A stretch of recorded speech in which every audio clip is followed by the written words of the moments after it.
بسم اللہ الرحمن الرحیم۔ السلام علیکم دوستو، جیسا کہ ہم سب جانتے ہیں کہ اس وقت پوری دنیا تقریباً پچھلے 6 ماہ سے کرونا وائرس کی زد میں آئی ہوئی ہے، جس کے نتیجے میں اب تک لاکھوں کی تعداد میں لوگ زندگی کی بازی ہار چکے ہیں، اور اتنی ہی تعداد میں کرونا سے متاثر انسان زندگی اور موت کی کشمکش میں مبتلا ہیں اور زندگی اور موت کی جنگ لڑ رہے ہیں۔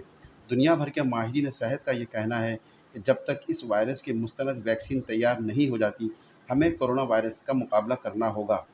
اب یہ وبا کتنا عرصہ جاری رہے گی اور مزید کتنے انسان آنے والے دنوں میں اس وبا سے متاثر ہو سکتے ہیں، اس بارے میں ابھی تک کوئی بھی ماہرین نے کوئی بات ایسی نہیں بتائی اور نہ ہی اس بارے میں کوئی جانتا ہے۔ انہی تمام خدشات کے پیش نظر سعودی عرب نے رواں سال کے لیے حج پالیسی کا اعلان کر دیا، جس کے مطابق اس برس صرف سعودی عرب میں مقیم افراد حج کی ادائیگی کر سکیں گے۔ سرکاری خبر رساں ادارے کے مطابق وزارت حج نے اپنے بیان میں کہا ہے کہ اس سال حج کو محدود رکھا جائے گا اور سعودی عرب میں مقیم مختلف قومیتوں سے تعلق رکھنے والے افراد اس میں شرکت کر سکیں گے۔ کرونا وائرس وبا کے باعث اس سال بیرون ملک سے عازمین حج کی ادائیگی کے لیے سعودی عرب آنے کی اجازت ہرگز نہیں ہوگی۔ بیان میں یہ بھی کہا گیا ہے کہ دنیا بھر میں کرونا وائرس وبا کے پھیلاؤ اور ویکسین کی عدم دستیابی کے باعث حج کی شرکاء کی تعداد بھی محدود رکھی جائے گی، جس سے حج کے دوران عازمین کے مابین سماجی فاصلہ بھی برقرار رکھنے میں بہت حد تک مدد ملے گی۔ وزارت حج کے جاری کردہ بیان میں کہا گیا ہے کہ وبا کے آغاز سے حرمین شریفین آنے والے زائرین و عازمین کی صحت و عافیت کو یقینی بنانا ہماری اولین ترجیح رہی ہے۔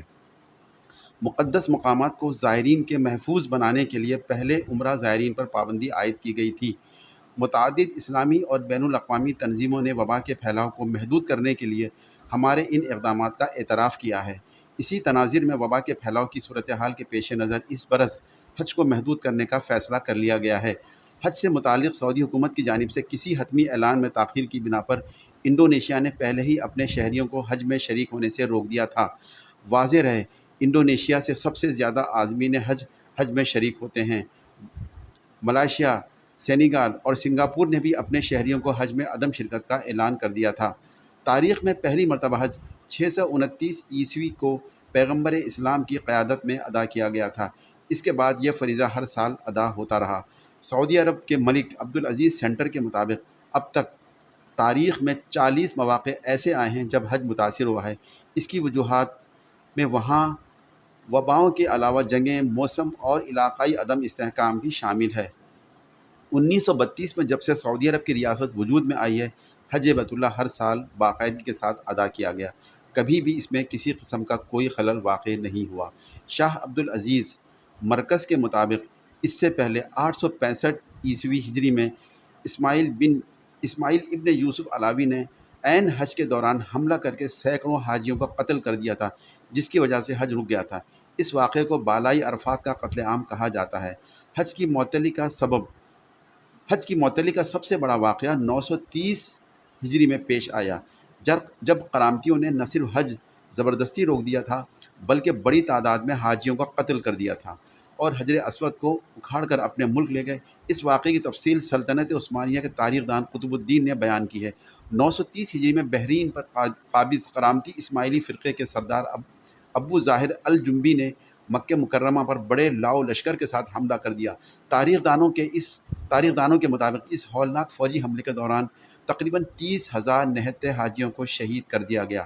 سینکڑوں حاجیوں کی لاشوں کو زمزم کے متبرک کنویں میں پھینک کر اس کے تقدس کا پامال بھی کیا گیا۔ ان ظالموں نے اسی پر بس نہیں کی بلکہ مسجد الحرام میں بھی لوٹ مار کی اور واپس جاتے وقت خانہ کعبہ سے حجر اسود بھی اپنے ساتھ بحرین لے گئے۔ اس واقعے کے بعد کئی سال تک حج بیت اللہ نہ ہو سکا، تاہم جب بحرین سے حجر اسود واپس لا کر خانہ کعبہ میں نصب کیا گیا تو اس کے بعد اگلے سالوں میں دوبارہ مناسک حج کی ادائیگی شروع کر دی گئی۔ 983 ہجری میں اور اس کے بعد کے کئی سال بھی ایسے تھے جب حج نہ ہو سکا۔ اس کی وجہ ایران، عراق اور دیگر اسلامی علاقوں پر قائم عباسی خلافت اور شام کی فاطمی خلافت کی آپس کی جنگیں بھی تھیں، جن کے دوران حاجیوں کو مکہ مکرمہ جانے سے روک لیا جاتا تھا۔ مسلمانوں کی خانہ جنگی کے باعث 983 عیسوی سے 990 تک کے مسلسل 8 سالوں میں حج کی ادائیگی نہ ہوئی، تاہم 991 میں حج کے دوران ایک بار پھر بیت اللہ میں لاکھوں مسلمان امٹ پڑے۔ یہاں یہ بتاتے چلیں کہ صرف جنگوں، سیاسی تنازعات اور قتل عام کے باعث ہی حج منسوخ نہیں ہوا، بلکہ وسیع پیمانے پر ٹوٹنے پھوٹنے والی وباؤں نے بھی کئی بار حج کو منسوخ کروا دیا۔ شاہ عبدالعزیز فاؤنڈیشن کی رپورٹ کے مطابق 357 ہجری میں ایک اور بڑے واقعے کی وجہ سے لوگ حج نہ کر سکے، اور یہ واقعہ دراصل ایک بیماری تھا۔ رپورٹ میں ابن خطیر کی کتاب آغاز اور اختتام کا حوالہ دے کر لکھا گیا ہے کہ الماشری نامی بیماری کی وجہ سے مکے میں بہت بڑی تعداد میں اموات واقع ہوئی۔ بہت سے زائرین راستے ہی میں ہلاک ہو گئے۔ جو لوگ مکہ پہنچے بھی تھے تو وہ حج کی تاریخ کے بعد ہی وہاں پہنچ سکے۔ 1831 عیسوی میں برصغیر پاک و ہند میں طاعون کی وبا پھیلی۔ اس خطے کے عازمین جب حج کی خاطر مکہ مکرمہ پہنچے تو متاثرہ افراد کے ساتھ ساتھ اس خوفناک وبا نے مکہ مکرمہ میں بھی ہزاروں انسانوں کو اپنی لپیٹ میں لے لیا۔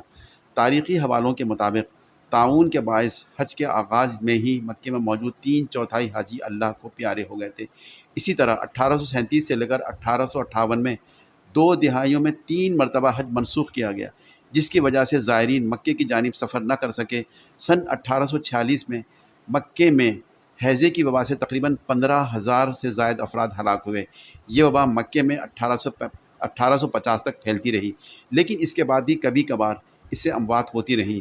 390 ہجری میں مصر میں بڑھتی ہوئی مہنگائی اور حج کے سفر کے مہنگے اخراجات میں بے پناہ اضافے کی وجہ سے لوگ حج پر نہ جا سکے، اور اسی طرح 430 ہجری میں عراق اور خراساں سے لے کر شام اور مصر کے لوگ حج پر نہ جا سکے۔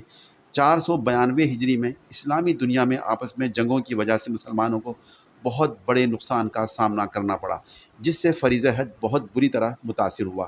654 ہجری سے لے کر 658 ہجری تک حجاز کے علاوہ کسی اور ملک سے حاجی مکہ نہیں پہنچ سکے۔ 1213 ہجری میں فرانسیسی انقلاب کے دوران حج کے قافلوں کو تحفظ اور سلامتی کے باعث روک دیا گیا۔ 417 ہجری کو عراق میں شدید سردی اور سیلاب کی وجہ سے زائرین مکے کا سفر نہ کر سکے۔ اس طرح شدید سرد موسم کی وجہ سے مناسک حج منسوخ کر دیے گئے۔ 1925 میں خانہ کعبہ کے غلاف قصوہ کو مصر سے سعودی عرب لے کر جانے والے قافلے پر حملہ ہوا، جس کی وجہ سے مصر کا کوئی حاجی بھی خانہ کعبہ نہ پہنچ سکا۔ واضح رہے کہ کرونا وائرس وبا کے باعث پھیلاؤ کو روکنے کے لیے سعودی حکومت فروری ہی میں عمرے پر پابندی عائد کر چکی ہے، اور گزشتہ ہفتے 3 ماہ تک جاری رہنے والے لاک ڈاؤن کے باوجود عمرہ ادائیگی پر پابندی برقرار رکھی گئی ہے۔ اور میں آخر میں اللہ تعالیٰ سے بہت دل کی گہرائیوں کے ساتھ دعا کرتا ہوں کہ یا اللہ کریم پوری دنیا کے انسانوں کو اس موذی مرض سے نجات کاملہ عطا فرما، اور جو اس وبا سے جنگ لڑ رہے ہیں ان کو صحت کاملہ عاجلہ مستملہ عطا فرما، اور جو لوگ اس وبا کی وجہ سے اس دنیا میں نہیں رہے ان سب کی کامل مغفرت فرما دے۔ آمین ثم آمین۔ دوستو اور ساتھیوں، اگر یہ ویڈیو آپ سب لوگوں کو پسند آئی ہے تو سبسکرائب کر کے بیل آئیکن کے بٹن کو ضرور پریس کیجیے گا، تاکہ آپ لوگوں کو مزید نوٹیفیکیشن ملتے رہیں، اور ساتھ ساتھ اپنے تمام دوستوں اور رشتہ داروں کو ضرور شیئر کیجیے گا۔ اللہ تعالی ہم سب کا حامی و ناصر ہو۔ جزاک اللہ فی الدنیا والآخرت۔